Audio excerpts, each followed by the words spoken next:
Vous présenter un joli couple, des très très gros entrepreneurs. Geoffrey avait été super sympa de venir me rencontrer sur l'île Maurice. La première fois, on s'est rencontrés là-bas. Il est venu me voir quand j'étais encore installé là-bas. Et il vous expliquera son parcours, hein, mais des similitudes. Il a été militaire aussi. Et on est sur deux personnes qui vont vous expliquer leur business, mais qui ont vraiment utilisé le business physique pour aujourd'hui développer un très joli patrimoine immobilier. Donc je vais vous demander, s'il vous plaît, d'applaudir Geoffrey et Tiffaine.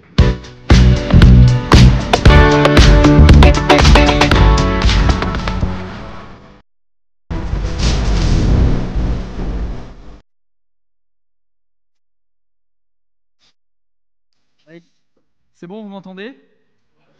Bon, tout d'abord, merci à Nicolas et Virginie de nous avoir donné l'opportunité de vous faire cette présentation. Merci aussi à vous d'être venus à cet événement au vu du contexte actuel. Et donc, on va vous présenter aujourd'hui, juste avant le repas, promis, ce ne sera pas des somnifères, on va essayer de bien vous booster et de vous apporter beaucoup d'énergie en vous expliquant comment vous pouvez utiliser votre business, si vous avez un business ou si demain vous allez avoir un business, pour investir dans l'immobilier et vraiment vous constituer un gros patrimoine immobilier grâce à votre business. J'ai la télécommande qui est là, c'est ça? Yes. Donc dans un premier temps, on va se présenter pour que vous puissiez nous situer un petit peu. On va vous expliquer après tout notre parcours business, ce qu'on a fait vraiment d'un point de vue purement business en dur. Après, Geoffrey prendra la partie business et immobilier et on va vous expliquer en quoi on a fait en fait de ce duo vraiment un cocktail explosif pour développer notre patrimoine. Et après, on aura un petit temps questions-réponses. Alors, qui sommes-nous tout d'abord? Donc, moi, je m'appelle Geoffrey Varambourg, je suis entrepreneur depuis 2009, j'ai créé ma première entreprise en 2009. Auparavant, j'étais sous-officier dans l'armée de terre pendant 6 ans et je suis investisseur immobilier depuis 2013. Je suis marié avec Tiffaine, on a 2 enfants de 4 et 2 ans. Depuis peu également, on présente aussi des séminaires et on fait aussi des formations, on est formateur. Et donc moi, Tiffaine Varambourg, donc j'ai 34 ans, mariée, 2 enfants, investisseuse en business, notamment en franchise depuis 2010 et dans l'immobilier depuis 2012. Hop, donc ça on l'a vu. Donc on va attaquer par notre parcours business du coup. Alors en fait, la franchise, c'est vraiment donc aujourd'hui ce qu'on va aborder en premier. Donc ici vous êtes globalement un public a priori plutôt immobilier, et nous du coup on va vous parler d'un autre pilier qui est le pilier des business en dur, en l'occurrence la franchise. Est-ce qu'il y en a parmi vous dans la salle qui sont déjà chefs d'entreprise, enfin business en dur, qui ont déjà peut-être des franchises, des magasins? Oui, quelques-uns. Ouais, levez la main ceux qui ont déjà une entreprise. Ok, il y a de l'investisseur, il y a de l'entrepreneur. Bon. Donc j'espère que ça vous a apporté quelques éléments pour développer encore plus vos business. Bon, la franchise, en quelques mots-clés, comme vous pouvez voir, il y a énormément d'enseignes. En France, il y a plus de 2000 enseignes en franchise. Donc il y en a vraiment pour tous les goûts. Autant on peut ouvrir son salon de coiffure qu'une franchise LDLC pour les Lyonnais, que du Jiffy, du BB9. Enfin, la franchise, c'est vraiment un monde qui peut correspondre à tout type de corps de métier. Donc plus de 2000 enseignes en France. Un autre chiffre clé, c'est des milliards, et des milliards, c'est 55 milliards d'euros de chiffre d'affaires réalisés par les franchisés en France. Et c'est exponentiel en fait, d'année en année, ça augmente encore. Et le troisième chiffre clé, qui n'est pas des moindres, c'est l'INSEE qui nous apporte ce chiffre, c'est que la franchise, c'est 85% de réussite au bout de 5 ans, ce qui est quand même énorme en taux de réussite, dans le sens où par exemple un commerçant indépendant plutôt classique a une statistique autour de 50% de taux de réussite à 5 ans. Voilà, en franchise, vous avez 85% de chances de réussir au bout de 5 ans. Alors nous, en l'occurrence, on a jeté notre dévolu, toi en 2009, moi en 2010, sur une franchise qui est tout en haut à gauche de Nicolas, qu'on connaît aussi pas mal. C'est Nature House, la franchise Nature House. Alors pour vous expliquer un peu notre parcours, nous ça a commencé, Geoffrey a ouvert le magasin à Aubenas, donc en Ardèche. C'est un magasin qui fait à peu près 280 000 € de chiffre d'affaires annuel en moyenne. Moi de mon côté, j'ouvrais à Écully, qui est ma ville natale presque.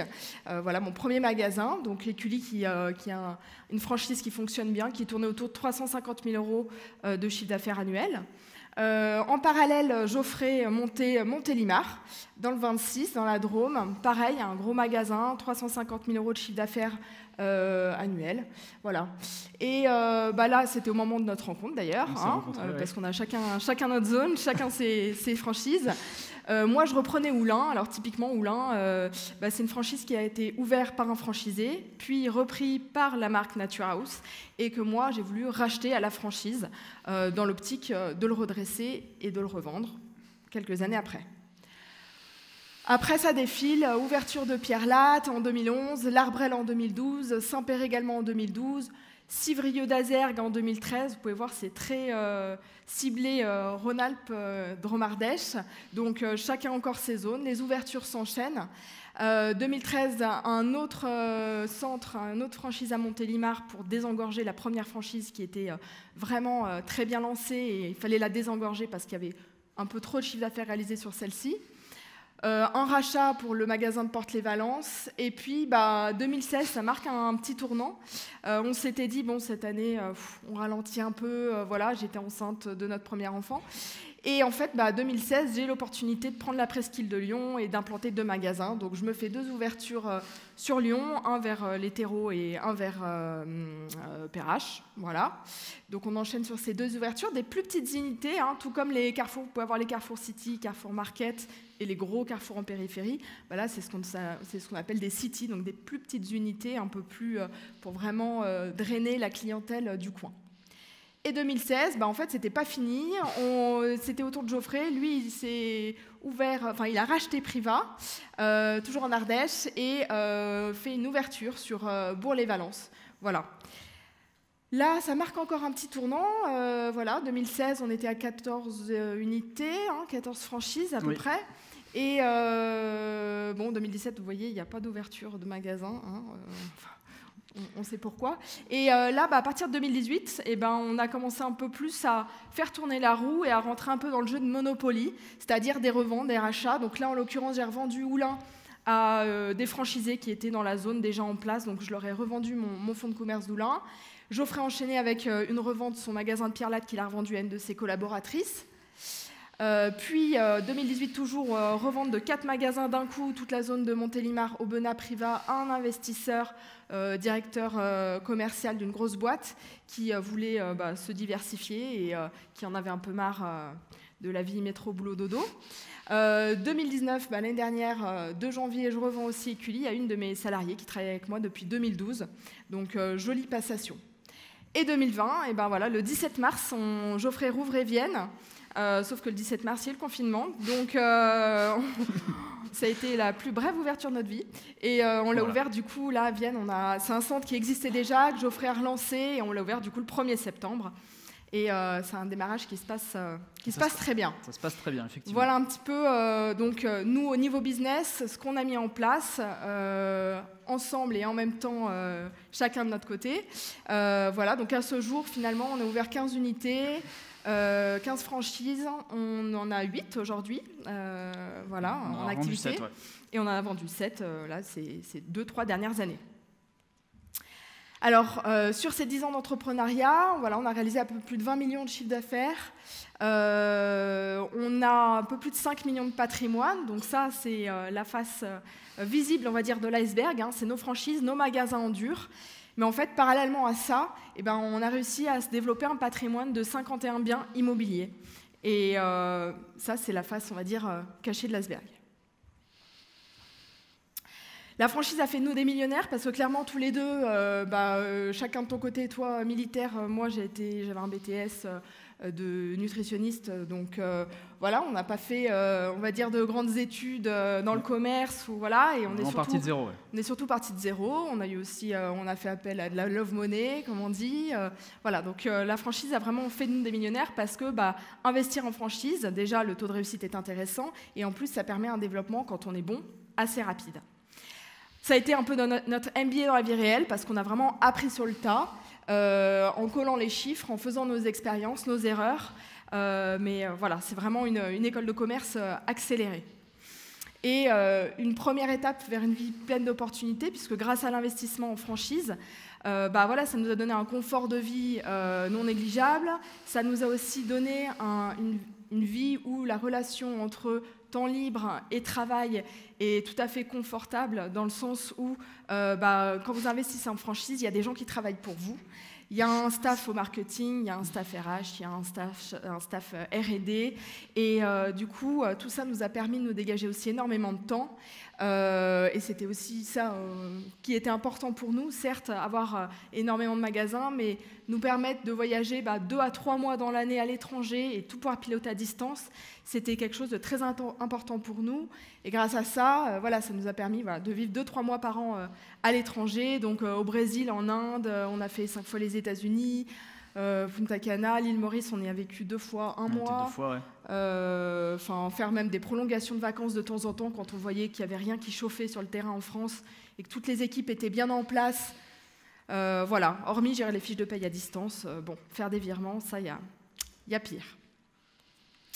Voilà, donc ça, c'était le côté vraiment business en dur, notre développement en franchise. Et maintenant, Geoffrey va vous expliquer un petit peu comment, finalement, ce business et l'immobilier qu'on a pu faire en partie un petit peu cachée de l'iceberg, ça donne vraiment un cocktail explosif. Je te reprends la télécommande, merci. Donc voilà, on va vous expliquer. Donc là, il y a beaucoup d'investisseurs immobiliers dans la salle, si ce n'est quasiment, vous investissez tous dans l'immobilier. Donc rassurez-vous, on va vous expliquer comment passer de business à investisseur immobilier, comment vous pouvez utiliser vos business pour investir en immobilier, mais vous verrez que ça marche aussi dans le sens inverse, comment vous pouvez aussi utiliser vos investissements immobiliers pour éventuellement créer un business et accélérer également dans ce sens-là. Donc, tout d'abord, je voulais vous expliquer comment nous, on a eu l'idée de se lancer en tant qu'investisseur immobilier. C'est ce qu'on appelle la méthode RECROC. Alors, pour ceux qui connaissent RECROC, je pense qu'il y en a quand même pas mal dans la salle, c'est en fait le fondateur de McDonald's. Enfin, pas vraiment le fondateur, c'est celui qui a eu l'idée de franchiser McDonald's et qui a donc participé au concept des frères McDonald's et qui s'est dit non, il faut vraiment franchiser le concept. Et aujourd'hui, McDonald's, c'est plus de 36 000 restaurants dans le monde et je crois qu'ils ouvrent 2 à 3 restaurants par semaine. Donc en fait, ce monsieur RECROC, qu'est-ce qu'il s'est dit? Il s'est dit, en fait, je vais utiliser mes restaurants ou les restaurants de mes franchisés pour vraiment développer mon patrimoine immobilier, le patrimoine immobilier du groupe McDonald's. Et d'ailleurs, il a dit à une conférence qu'il a fait dans une grande école américaine, il a dit « Mon business, ça n'est pas le hamburger, mon business, c'est l'immobilier ». Pourquoi? Parce qu'en fait, RECROC a eu l'idée très intelligente de créer une foncière en parallèle de ses franchises. Et en fait, ce qu'il fait, c'est simple, c'est qu'il achète les terrains, il construit les restaurants et les met en location à ses franchisés. Ou alors, il les met aussi en location à ses propres succursales, donc les restaurants qui appartiennent à McDonald's, et du coup, il se verse lui-même un loyer.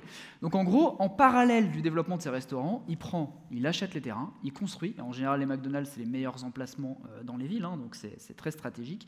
Et du coup, ça en fait une des plus grosses foncières du monde. Donc nous, on s'est dit, comment on peut créer un pont entre nos business et l'immobilier. Alors, on n'a pas la prétention d'être RECROC, ni d'être... Malheureusement, en tout cas, on aimerait bien, mais on s'est dit qu'à notre toute petite échelle, on pouvait faire pareil et utiliser nos business, pareil, pour développer notre patrimoine. Donc, pour vous, comment ça marche? Déjà, comment créer un pont entre ces business et l'immobilier? Le moyen le plus simple, qui coule de source, c'est avant tout de commencer par acheter vos murs, vos bureaux. Finalement, peu importe l'activité que vous avez, si vous avez un restaurant, si vous avez une franchise dans la diététique, l'esthétique, que vous soyez même dans l'e-commerce et que vous avez des entrepôts pour stocker vos produits, que vous ayez un métier de libéral et que vous avez forcément un bureau pour travailler, achetez simplement les locaux dans lesquels vous vous situez. Le gros avantage de tout ça, c'est en fait que vous allez devenir votre propre locataire. Donc normalement, vous allez avoir des bonnes relations avec votre locataire puisque ça sera vous-même. Donc, pas trop de problèmes d'impayés aussi, normalement. Et ça vous permet de sécuriser très fortement vos investissements immobiliers puisque vous êtes maître de votre activité professionnelle, vous savez si ça marche, vous savez que c'est le moment d'acheter vos murs ou d'acheter vos propres locaux. Et du coup, c'est très très simple de fonctionner comme ça, et en général en plus les banquiers vont vous suivre facilement dans l'opération puisque du coup ils connaissent votre activité professionnelle, ils sont sereins quant à la qualité du locataire, donc ils vont vous suivre rapidement. Donc ça c'est vraiment l'étape qui coule de source et c'est ce que McDonald's a fait. On développe notre foncière, on achète des terrains, on développe des restaurants et on sera notre propre locataire, ou au pire c'est nos franchisés, au pire même au mieux, ce seront nos franchisés qui seront les locataires. Ensuite, vous pouvez aller encore plus loin. Une fois que vous avez compris ce système, vous pouvez dépasser aussi le stade d'acheter vos propres murs, d'acheter vos propres bureaux, et vous pouvez utiliser vos business pour acheter toute autre chose encore dans l'immobilier. Et vous allez pouvoir décupler vos capacités d'investissement grâce à un montage juridique. Je pense que beaucoup de monde connaît de nom, mais en termes de fonctionnement, ça peut paraître flou pour certains. Ce système juridique, c'est la holding. Qui connaît la holding dans la salle ? Beaucoup de monde, à peu près 50%. Qui a déjà une holding, peut-être ? Super. Okay. Donc là, on est à peu près sur plutôt 10-15%. Donc, parfait. Donc, on va essayer de vous expliquer ça juste avant le repas, de manière ludique, simple, et surtout pour vous expliquer tout le potentiel que peut avoir une holding pour vous. Donc, pour vous expliquer le système de manière simple, une image vaut 1000 mots. Et j'ai, pour le coup, essayé de vous montrer mon montage juridique simplifié. Vous verrez la slide suivante, on est dans le schéma complexe, c'est beaucoup plus difficile à lire, mais je voulais vous expliquer quelque chose de simple. En gros, ici, vous voyez SARL d'exploitation, ça c'est ma société qui gère mes franchises. Ça tombe bien, aujourd'hui j'en ai 4, Tiffen en a 4 également, on en a 8, pas de jaloux, 4 chacun. Et donc cette société, en fait, c'est la société qui gère mes magasins. Moi, je suis gérant au niveau de cette société. Alors, je ne sais pas s'il y a le laser, je pense que c'est là. C'est là. Voilà, super. Donc, au niveau de cette société ici, moi, je suis gérant dans la société, et c'est là où je me verse une rémunération chaque mois pour administrer mes magasins, manager, etc. Ensuite, au-dessus, vous avez ma holding. Ma holding s'appelle WBG Group, qui est simplement mon trigramme de mon nom de famille, héritage de l'armée, ça, et qui possède 100% de ma société, de mes magasins. Et qui possède cette holding à 100%, c'est moi, Geoffrey. Je suis le seul dedans. Ma holding détient également ma SCI. Alors j'ai ma propre SCI, Tiffen a également sa propre SCI. Et là, ma holding détient 95% de ma SCI et moi, je suis à 5%. Pourquoi ? Parce que vous savez très certainement qu'une SCI ne peut pas être détenue par une seule personne. Par contre, il y a une petite astuce juridique qui permet malgré tout d'être le seul maître à bord de sa SCI. Et en fait, c'est d'en détenir un pourcentage à titre personnel et de détenir le reste au travers de votre holding, que là, en l'occurrence, moi, je détiens à 100%. Donc finalement, ma SCI, elle a bien 2 associés, personne moi physique, personne morale. Et moi. Voilà. Et on est bon. Et c'est tout à fait légal. Et donc, dans cette SCI, vous allez avoir, par exemple, le local commercial que j'ai acheté à Aubenas. Maintenant, j'ai revendu le fonds. Bon, on rentrera dans le détail tout à l'heure. Un local que j'ai à Privas, un local à Bourg-les-Valences, un local à Lyon, là, qui n'a rien à voir, où en fait, c'est une boulangerie à l'intérieur. Mais pareil, on vous expliquera nos investissements immobiliers juste par la suite. Et voilà. L'intérêt, je reviendrai encore une fois plus dans le détail par la suite, mais l'intérêt, c'est quoi ? C'est quand mes magasins font des bénéfices chaque année, je vais partir sur un chiffre rond, 100 000 euros. Et 100 000 euros, en fait, une fois que vous avez 100 000 euros après impôt, après IS, on va dire, quand vous pouvez les remonter au niveau de votre holding, et là, vous n'avez quasiment pas de taxation. La taxation, pour rentrer dans les détails, c'est 5% de ce montant-là, donc 100 000, qui sera assujetti à l'impôt sur les sociétés. Donc en gros, vous allez payer 15% de 5 000 euros, soit 750 euros. Donc vous récupérez quasiment l'intégralité de cette somme. Et cette somme, vous pouvez l'utiliser pour le redescendre dans une SCI, et ça, il n'y a même pas de taxation dans cet ordre-là, quand vous redescendez, pour faire effet levier et investir dans l'immobilier. Si vous ne faites pas ça, si vous avez votre entreprise, et que là, vous n'avez pas de holding, imaginons que vous coupez ce pont-là, si vous voulez investir dans l'immobilier, ça veut dire que vous allez devoir passer par la case personnelle directement, vous prendre, votre argent, donc moi, Geoffrey, je me prends l'argent, sauf que le problème, c'est là que vous allez être imposé sur vos revenus. Même avec la flat tax, qui est une très bonne chose qui a été mise en place, vous allez perdre 30%. Donc sur ces 100 000, déjà, il vous en reste que 70. Et pire, si vous avez une société du type SARL, dès que les bénéfices dépassent 10% du capital social, ce qui est quasiment systématiquement le cas, et ben en plus, ça sera assujetti au RSI, donc vous allez devoir payer des charges sociales sur cette somme. Grosso modo, on va dire la moitié, 70 000, votre société devra payer 35 000 en face de RSI. Donc là, vous voyez qu'il ne vous reste vraiment pas grand-chose. Donc vous voyez l'énorme intérêt de la holding pour préserver votre capital et réinvestir dans l'immobilier. Voilà. En fait, ce qu'il faut retenir, c'est qu'au niveau de la holding, du moment où l'argent est remonté au niveau de la holding, finalement, cet argent, vous en disposez comme vous le souhaitez. Vous avez envie de réinvestir dans du business, vous pouvez le faire. Dans de l'IMO, vous pouvez le faire. Cet argent, il est neutre, en fait. On peut le réinvestir où on veut. Et le pont fonctionne dans un sens comme dans l'autre. C'est-à-dire que si aujourd'hui, vous avez vous êtes vraiment à fond dans l'IMO, que vous dégagez beaucoup de résultats au niveau de l'IMO, et bien cet argent, on peut le remonter sur la holding et l'investir dans du business en dur. Voilà, ça fonctionne dans les deux sens. Voilà. Donc ça, c'est la version, on va dire, complexe. Et encore, il manque un élément parce qu'on a créé une nouvelle société. Mais ça, c'est l'organigramme THA Group. En fait, c'est Tiffen, c'est sa holding. WG Group, c'est la mienne. Donc là, vous voyez, Geoffrey, il est ici. Donc là, c'est ma holding. Ici, c'est ma société où il y a mes magasins dedans. Là, vous avez ma SCI avec différents biens qui sont disposés ici. Et là, vous avez Tiffen, sa holding. Alors elle, ses magasins, c'est une société différente pour chaque magasin. C'est son organisation propre et ça fait 10 ans qu'on débat du sujet, on n'est toujours pas d'accord. C'est moi qui ai raison. Et voilà, et c'est comme ça.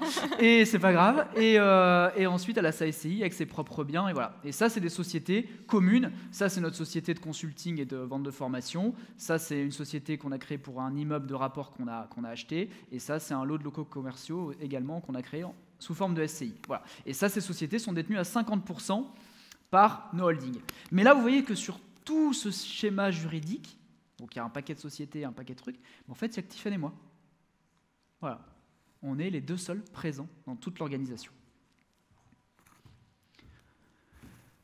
Donc ce système, pour moi, est la voie royale pour l'indépendance financière. Pourquoi ? Parce que vous préservez un maximum vos gains et vous avez vraiment toute la liberté de les réinvestir en gardant un maximum de capital.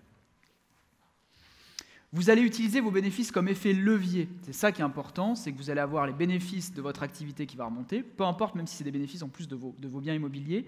Vous allez les transmettre vous allez les remonter dans votre holding, vous allez les redescendre et les mettre sur la table du banquier en disant voilà, j'ai 100 000 € à investir, combien je peux emprunter ? Alors, en général, vous verrez que ça peut facilement dépasser le million, du coup. Là, c'est encore plus d'actualité, en effet, puisqu'on entend bien partout qu'ils demandent de plus en plus d'apports.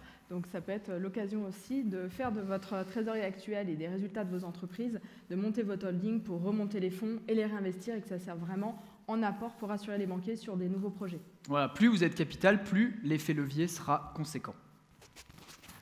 Donc c'est un effet boule de neige maximal, c'est ce qu'on voit. Vous avez des bénéfices, vous les remontez, vous les redescendez, ça accélère vos investissements, vous développez votre SCI. À l'inverse, vous vendez un bien, vous le remontez dans la holding, vous créez une autre SCI, vous réinvestissez dans l'immobilier, etc., etc. Donc en fait, ça accélère et ça vous permet vraiment de vous constituer un patrimoine très très rapidement. Et on va rentrer dans notre cas concret, vous allez voir la puissance du coup de cet outil juste après.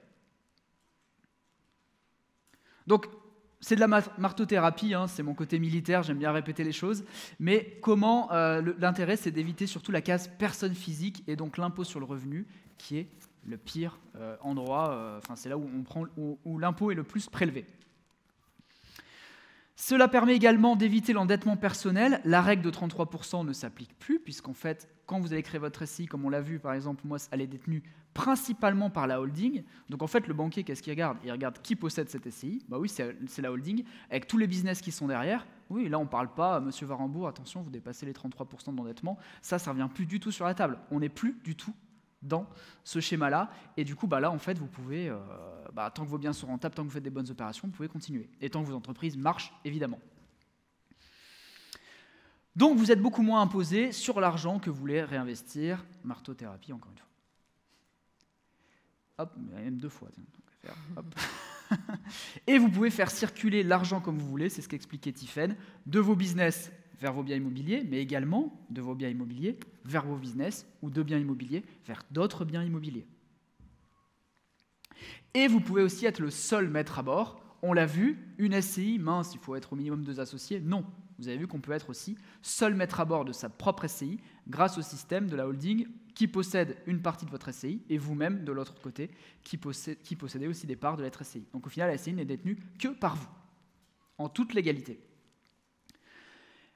Autre gros avantage, c'est que vous changez de statut. Quand vous entrez dans la cour des grands, quand vous allez voir votre banquier pareil, que vous avez une holding, vous ne serez pas considéré pareil. Vous allez être vraiment un professionnel de l'investissement et vous aurez beaucoup plus de facilité à lever des fonds. Pareil, quand vous êtes en concurrence avec quelqu'un pour l'achat d'un bien, quand vous allez, vous n'êtes pas les seuls sur le terrain, chercher des bonnes affaires immobilières, il y a un moment quand il y a plusieurs acheteurs en face, si derrière vous vous mettez, non mais moi j'ai ma holding, j'ai mes business, etc., je peux vous garantir que le vendeur, il sera très très rassuré sur votre solvabilité et votre dossier risque a de grandes chances de passer numéro 1. Et donc, pour rentrer dans le concret maintenant, Tiffaine va vous présenter nos investissements immobiliers. Voilà, pour mettre un petit peu des images derrière les mots. Alors nous, on a commencé, je pense comme la plupart d'entre vous, par investir dans une résidence principale. C'était à Écully, 2012. Acheté 125 000, revendu 209 3 ans après.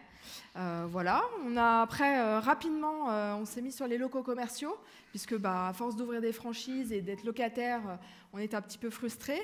Donc Geoffrey a acheté un local commercial, ce local à Aubenas. Donc pour donner une idée, acheté 105 000 et aujourd'hui le loyer est de 1300 euros. 1300 donc euros. Un très très bon rendement. Et Aubenas en l'occurrence, c'est un fonds de commerce qui a été revendu. Et donc c'était le fonds de commerce de Geoffrey, il l'a revendu. Mais il a gardé les murs. Donc en fait, aujourd'hui, on a un locataire tout trouvé. On a après investi en 2015, on s'est renseigné sur les LMNP, et donc on a commencé à investir sur notre premier studio en LMNP. Puis on a enchaîné un deuxième studio en LMNP, Métro Foch, puis un appartement à Confluence, donc lui qui est en nu et sur lequel on est en train de faire un projet de division. On s'est essayé aussi sur des parkings. On a essayé et vite revendu parce que chronophage et voilà, on l'a tenté. Acheté 7, revendu 14 l'année dernière. Ce qui est pas mal, c'est que en dessous des transactions de moins de 15 000 euros, il n'y a pas d'impôt sur la plus-value. Donc j'ai eu beau le revendre, c'était à moi. Au bout de 3 ans, il n'y a pas d'impôt sur les 7 000 euros de plus-value. Bon, c'est toujours cette prix. En 2016, nouvelle résidence principale à Champagne-au-Mont-d'Or, puis investissement dans un local commercial à Écully Centre. Alors, nous, on aime pas mal les locaux commerciaux, et là, en l'occurrence, c'est un local commercial sur lequel j'ai pu rentrer un droit au bail de 50 000 euros. Donc, en fait, à la première location, j'ai quasiment amorti 20-25% du bien que je venais acheter. Voilà. Puis on a complété nos LMNP, vous savez qu'on est un peu limité en loyer annuel en LMNP, donc on l'a complété avec ce studio à Écully Centre en 2017. Voilà, donc on a nos 3 LMNP, on est au maximum 24 000 je crois annuels des loyers.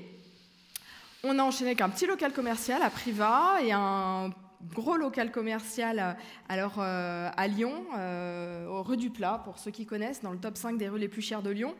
Là, vrai coup de fusil, parce que 100 mètres carrés, 3 caves, un grenier, des entrepôts sur cour, la totale. Et gros coup de fusil, parce qu'en fait, on l'a acheté, c'était donné. Le seul bémol, c'est qu'en face, on a un bail qui était déjà existant, qui est absolument... Il y a un petit loyer, en fait. Un petit loyer, donc c'est un de nos seuls investissements qui n'est pas franchement rentable, mais par contre, c'est un tel capital, en fait, c'est une vraie liquidité ce local commercial parce qu'il suffit de le mettre sur le marché et il part comme ça. Il se revend plus du double, c'est sûr. 2018, on a tenté les bureaux, voilà, dans la zone de la Tech Lead, à Dardilly, donc on a acheté des lots de bureaux. Et puis on a enchaîné, il y a eu un vrai tournant en 2019, c'est en corrélation aussi un petit peu avec la vente de certains de nos magasins.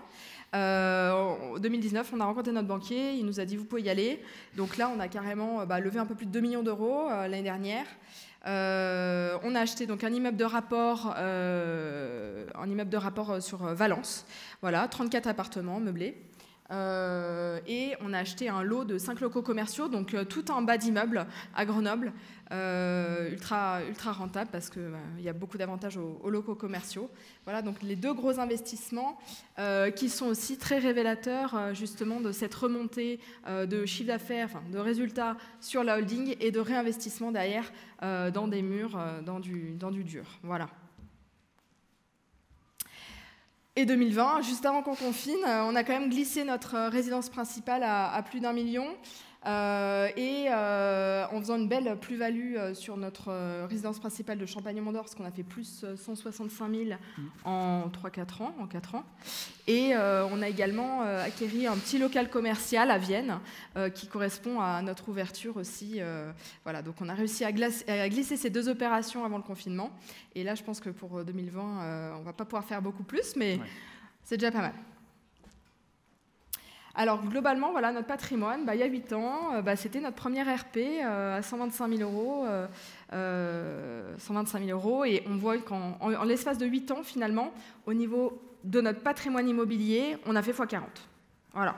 Le patrimoine a fait x40 grâce à l'effet levier, grâce à l'ouverture de nos magasins, sur lequel on a pu, grâce auquel on a pu glisser de l'apport pour certains gros projets immobiliers.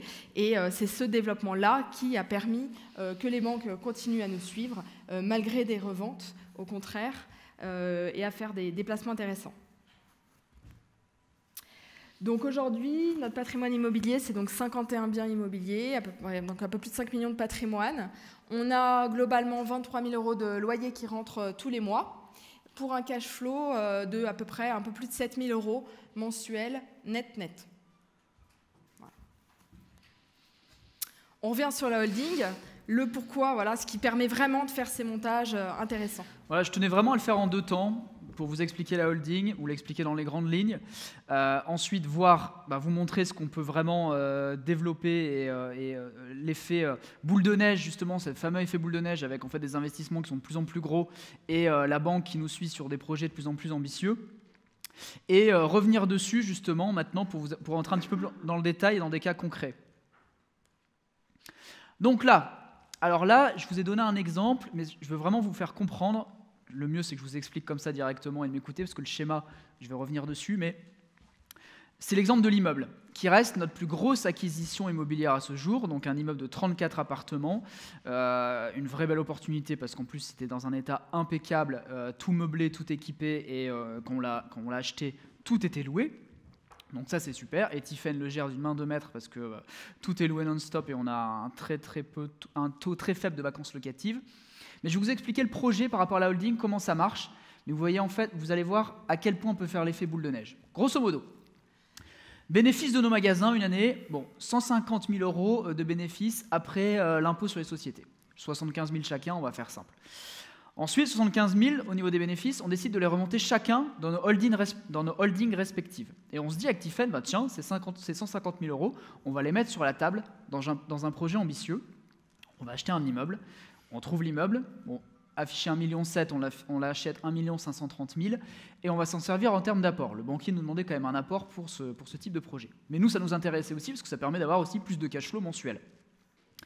Donc on les remonte et ensuite on les redescend vers une SARL. On crée une SARL purement dédiée pour cet immeuble. On met 150 000 et on emprunte 1 500 000, puisque du coup, il y a les frais de notaire, etc. Voilà, donc on amène finalement 10%, 10% de l'investissement.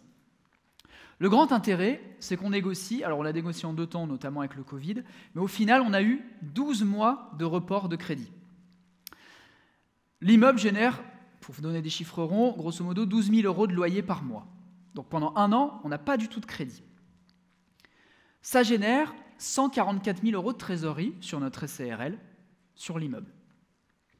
Ce qui se passe, c'est qu'en fait, notre immeuble est redevable envers nos holdings en compte courant de 150 000 euros, puisque nos holdings ont amené 150 000 euros dans la SARL de l'immeuble. Mais ça veut dire que comptablement, on peut se les rembourser. On peut se les rembourser. Et c'est ce qu'on va faire, parce que là, justement, on est en plein dedans. Et en fait, 1 an après, donc un peu plus d'1 an là, on va faire un retour sur nos holdings de 120 000 euros, parce qu'il y a toujours la taxe foncière, etc. C'est quand même une taxe foncière à 10 000 euros sur cet immeuble, plus quelques frais. Et en fait, on va reprendre 60 000 chacun dans notre holding, donc on va les faire revenir ici, qu'on peut réinvestir dans un nouveau projet immobilier, pourquoi pas un nouvel immeuble à 1 million ou 2 millions. Voilà. Mais grâce aussi au système de report de crédit. Ça veut dire que même si nos magasins ne faisaient pas de bénéfices cette année, en fait, ça veut dire que du coup, on récupère la mise de départ, qu'on remet dans la holding et c'est reparti. Et tout ça sans taxation au passage. Voilà, puisque c'est sans une que dette. Ça passe par la case impôt. C'est quand on apporte pour créer la société pour l'immeuble, on apporte les 150 000. Quand il y a la trésorerie suffisante, on reprend les 150 000 et il n'y a pas d'impôt, il n'y a pas de taxation au passage. Et c'est ça qui est intéressant. Voilà. Et ça veut dire que si on fait la même, et on fera la même en 2021, eh ben on peut réinjecter pareil dans un immeuble d'au moins la même valeur, on fait le report de crédit encore une fois, on reprend le capital, on le remonte et c'est parti. Et en fait, chaque année, on peut faire la même. Et on peut aller encore plus loin, puisqu'en fait, dans nos crédits immobiliers, il y a les clauses souplesse qu'on peut activer comme on le souhaite. On peut aller jusqu'à 3 ans de report. Donc ça veut dire que si en plus sur l'immeuble, on décide, il faut juste rembourser pendant 1 an, au moins d'avant d'activer encore 1 an de report. Mais ça veut dire qu'on peut très bien, sur le même immeuble, en 2022, dire à notre banquier, en fait, finalement, là, on saute le crédit pendant 1 an, on reconstitue du capital et on peut le remonter. Et donc on enchaîne. Et après, au lieu de le faire sur un immeuble, on le fera sur 2 immeubles. On le fait aussi avec nos locaux commerciaux. Et en fait, vous voyez que votre boule de neige s'accélère, grandit. Et après, c'est vous qui fixez la limite. C'est vous qui définissez vos objectifs.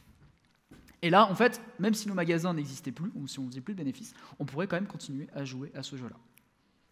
Voilà, c'était l'exemple concret que je voulais vous donner. Donc, encore une fois, vous décuplez vos capacités d'investissement grâce à un montage juridique.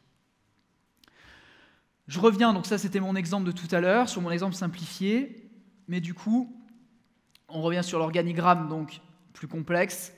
L'immeuble en question, il est là, donc là c'est une SARL à l'IS, détenue à 50% sur nos holdings, et donc ce bénéfice en trésorerie grâce au mode report, là en fait, on va remonter 60 000 ici, 60 000 ici, on créera une nouvelle société là, pour un nouvel immeuble. Un immeuble, voilà. Ou des locaux commerciaux, ou un grand local commercial. Ou, on va voir, du business. Business, qu'il va y avoir des opportunités de dingue avec les locaux commerciaux en 2021, c'est certain. Malheureusement, on en parlait tout à l'heure, les pauvres restaurateurs, oui, il y en a quand même un paquet qui vont déposer le bilan, malheureusement, mais ça veut dire aussi qu'il va y avoir des locaux commerciaux qui vont se retrouver sur le marché, sur des très belles adresses, qu'il faudra aussi saisir. C'est certain. Qui peut mettre en place ce mécanisme ? En fait, c'est ça qui est intéressant, c'est que tout le monde peut mettre en place ce mécanisme. Tout le monde peut utiliser un holding. Alors, le précepte de base, c'est d'avoir au moins soit une SCI, soit un business, soit les deux. Mais en tout cas, n'importe qui peut le mettre en place et pour des cas de figure complètement différents. C'est ce qu'on va voir dans la slide suivante, la holding pour tous. C'est qu'en fait, ici, vous avez une société d'exploitation, peu importe, vous avez une franchise, vous êtes infopreneur, vous êtes commerçant, vous avez une PME, une grande entreprise, vous avez votre société ici, vous créez votre holding. Les bénéfices qu'elle génère ou que génère votre activité d'infopreneur ou de commerçant, vous les remontez dans votre holding, vous les investissez, soit dans une SCI, SAS, SARL, vous choisissez la structure juridique qui vous convient le mieux, et là, vous pouvez acheter vos propres locaux commerciaux, ou vous achetez un immeuble, ou vous achetez les murs d'hôtel si vous êtes gérant d'un hôtel, ou pas d'ailleurs, vous achetez des bureaux. Pareil, ici, vous développez, vous avez la chance de faire des investissements immobiliers qui ont un très bon cash flow, vous faites des bénéfices, vous les remontez. Vous les remontez ici, vous pouvez les réinjecter dans votre business pour développer votre business. Ou alors, vous les remontez, vous les redescendez dans une nouvelle structure pour acheter d'autres biens immobiliers. Ça va absolument dans tous les sens. C'est pour ça que je donne cet exemple. Vous êtes libre de faire circuler votre argent et de l'investir où vous voulez sans taxation. Voilà. Le seul moment, alors évidemment, il faut bien qu'on mange aussi, donc il y a un moment on se prend de l'argent aussi à titre personnel. Donc nous, on se prend une rémunération sur nos magasins, mais des fois aussi, quand il y a des dividendes qu'on remonte au niveau de la holding, on se les verse aussi pour se récompenser directement à titre supérieur, et là, vous payez la flat tax. Voilà. Si vous, je sais pas, imaginons, encore une fois, on remonte 100 000, on décide de diviser en deux, de réinvestir 50, mais de se verser 50. Là, on paiera 30% de 50 000, 15 000 euros d'impôt, et on garde 35 à titre personnel. Voilà. Donc, c'est valable pour tout le monde. Est-ce que vous avez des questions ?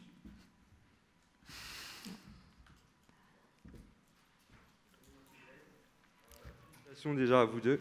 Merci. Vous êtes absolument magnifiques. Merci. Merci. Petite question. Est-ce que vous avez pensé, parce que moi c'est ce que je suis en train de faire, je suis de la Principauté d'Andorre, à faire une holding à l'étranger pour optimiser au niveau des dividendes ?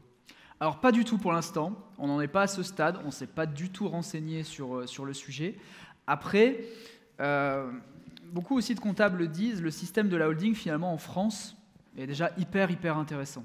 Et en fait ma philosophie aussi, c'est la philosophie de Tiphaine aussi je pense, je ne parle pas en ton nom, mais nous, c'est les banquiers français qui nous subventionnent, qui nous permettent d'avoir des projets. En France, en plus, au niveau de l'immobilier, il y a plein de choses sympas à faire, même au niveau du business et de la franchise. Donc en fait, on paye peut-être plus d'impôts, mais par contre, on fait beaucoup plus d'affaires. Donc au final, finalement, en France, on est bien par rapport à ça et par rapport à notre objectif. Mais par contre, un jour, peut-être, on passera par cette case-là. Parce que là, vous faites que des affaires en France pour l'instant. Uniquement. Oui. Tout est en France, 100% français. Les business et l'IMO, tout est en France. Et tout remonter pour faire un fonds d'investissement et devenir investisseur, c'est quelque chose que vous avez en projet? Alors, peut-être dans les années à venir. Voilà. Pour l'instant, on est vraiment, nous, c'est vraiment un business familial. On a déjà plus que dépassé nos objectifs. Et après, nous, le sens, c'est vraiment la qualité de vie avant tout, et avoir du temps libre.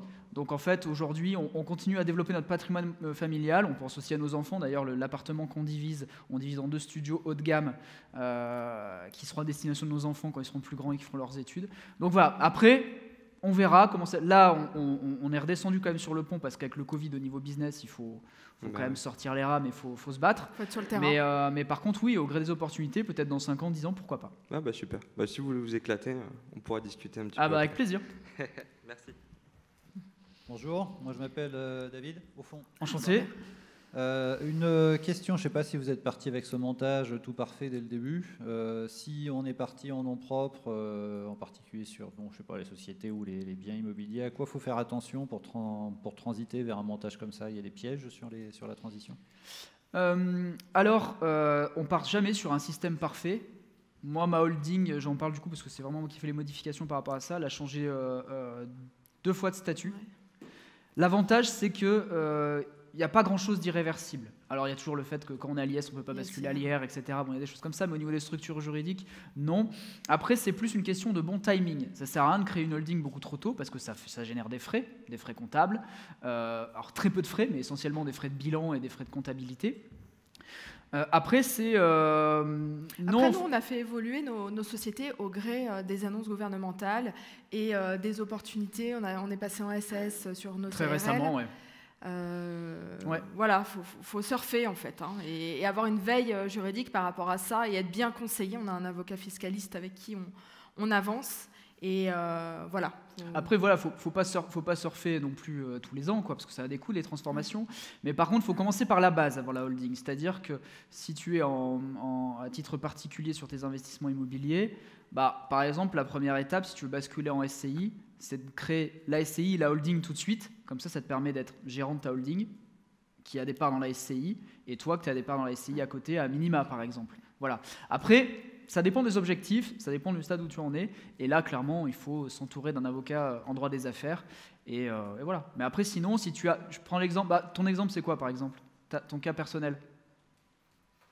J'ai plusieurs biens en nom propre. Après, la crainte que j'ai, c'est si je bascule directement en société, de se faire qualifier s'il n'y a pas d'autre but que l'optimisation fiscale, typiquement. Non, mais ça... Ah non, alors là, non, pas du tout. C'est qu'à un moment, tu bascules en société, tu as le droit. Après, non, c'est même là, pour la première fois, on s'est même racheté nous-mêmes un bien immobilier par l'intermédiaire de 2 sociétés. L'appartement qui est rue Smith à Lyon, il appartenait à nos 2 SCI, c'est un système un peu trop complexe. On a créé une société différente en SAS, parce que elle aura un but aussi de location courte durée, et on se l'est racheté. Donc pour la première fois, là, il y a quelques semaines, on est chez le notaire, on était à la fois acheteur et vendeur. Donc ça veut dire que même toi, tu peux créer ta SCI, contracter un emprunt pour te racheter à toi-même. Voilà. Après, est-ce qu'il y aura un intérêt? Je pense pas, parce que là, tu vas payer un max peut-être d'impôts. Mais non, tu as le droit de transformer, voilà. Et même si c'est dans l'optique de faire une optimisation fiscale, il n'y a pas de souci, quoi. Non. Après, il faut vraiment voir et se faire entourer par un avocat spécialiste. Mais surtout, la holding, c'est avoir une vision à long terme. Se fixer des objectifs et savoir ce qu'on veut faire, et surtout dans l'optique de réinvestir et de développer son patrimoine. Allô, bonjour, moi c'est Adèle. J'ai une question par rapport à votre immeuble de 34 logements et je voudrais savoir pourquoi vous l'avez acquis à travers une SARL. Alors pourquoi? Alors on avait le choix soit une SCI, soit SARL. Alors c'est des logements qui sont meublés. Donc on veut se laisser aussi le choix d'avoir une activité commerciale. Aujourd'hui, ils sont loués à des étudiants à l'année en baux classiques. Meublés. Meublés, voilà.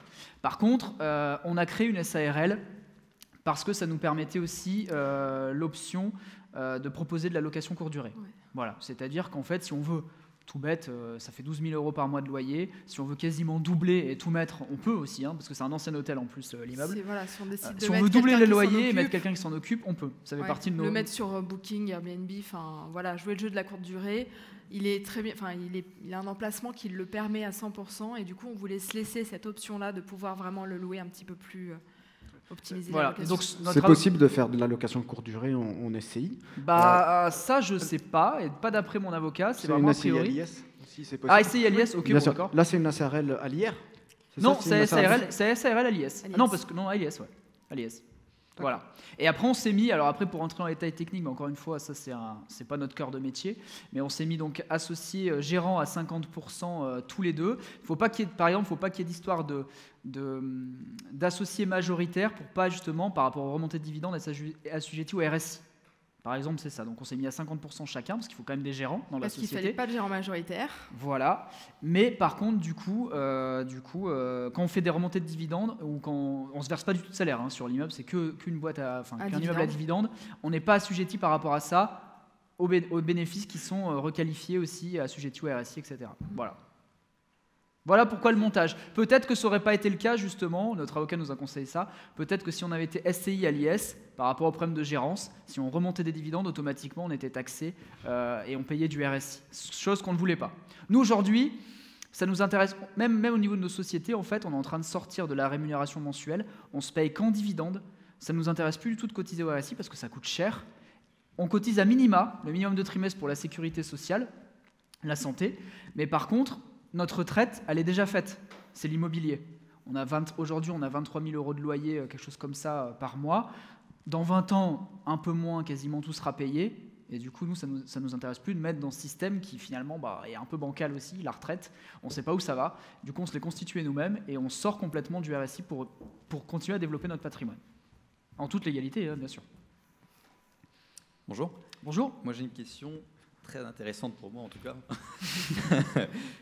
Sous quelle forme vous avez réussi à négocier le report de 1 an sur votre immeuble avec les loyers? C'est-à-dire sous quelle forme? En fait, vous dites que vous avez réussi à négocier 1 an de report, pas de loyer, pardon, d'échéance de prêt pour pouvoir récupérer ensuite le cash, ce que je comprends par rapport à la SCI et SARL, mais pour négocier, il faut... Alors, en l'occurrence, là, ça s'est fait en 2 temps. Ouais. Déjà, on a un partenaire bancaire là, qui nous a ouvert une ligne de crédit sympathique en 2019. On est en banque privée, donc il est ouvert à les négociations et on a d'excellents rapports avec ce partenaire bancaire. On l'a fait en 2 temps. Dans le premier temps, on a négocié un report de 6 mois total, parce qu'il y a des reports partiels ou total. Donc, report de 6 mois total.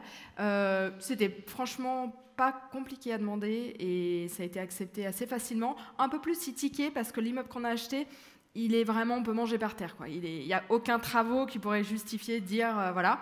Donc le 6 mois est passé tranquille et les autres 6 mois, en fait, on les a demandés avec le Covid. Voilà. Et en fait, c'est vrai qu'il y a la clause souplesse dans cet investissement immobilier. La clause souplesse, elle nous permet, après avoir remboursé pendant au moins 1 an complet les mensualités, de faire 6 fois sur la durée de notre contrat. 6 fois 6 mois. 6 fois 6 mois. Ou 3 fois 1 an. Ou 3 fois 1 an. Et du coup, en fait, c'est une clause souplesse. Donc là, évidemment, parfois, quand on active la clause souplesse, les banquiers commencent à tiquer un peu. Enfin, ça leur fait pas forcément plaisir ou ça les rassure pas. Donc là, on attend de glisser quelques autres projets, voilà. Mais après, on se dit, en fait, sur les 18 ans qui nous restent à payer cet immeuble, en fait, cette clause, on va l'activer, on va faire de la trésor, ça va nous faire de l'apport à chaque fois. Pourquoi ne pas l'activer en fait? Parce que nous, quand on rembourse l'immeuble 6 mois plus tard ou avant... En fait, c'est simple. Aujourd'hui, c'est grosso modo 300 000 € de loyer par an, nous concernant nos activités. J'arrondis encore une fois. Si on fait 3 ans de report au total sur des chaînes différentes, sur tous nos investissements, on récupère quasiment 1 million. Voilà. Donc ça nous permet très rapidement finalement, donc ça se fait en l'espace de 6 ans, parce qu'il faut toujours qu'il y ait 1 an d'intervalle, mais finalement en 6 ans, on est sûr de récupérer 1 million de cash qu'on va réinvestir dans d'autres projets ou pas, on verra. Et cette clause souplesse, on n'est pas obligé d'avoir une bonne excuse pour l'activer. Hein. C'est vraiment une clause souplesse, on n'est pas obligé de se justifier. Voilà. On va prendre une dernière question. Je vois devant. Je crois pas. En tout cas, s'ils y sont, c'est... Ça rallonge. Voilà. Donc les intérêts... On va prendre une dernière question. Alors. Oui, bonjour. Je voudrais avoir juste un renseignement. C'était par rapport... Est-ce que vous avez fait des études? Une étude pour savoir parce qu'il y a 2 types de holding que je connais. C'est la holding passive et le holding animatrice. Ouais. Je sais que la taxation n'est pas la même.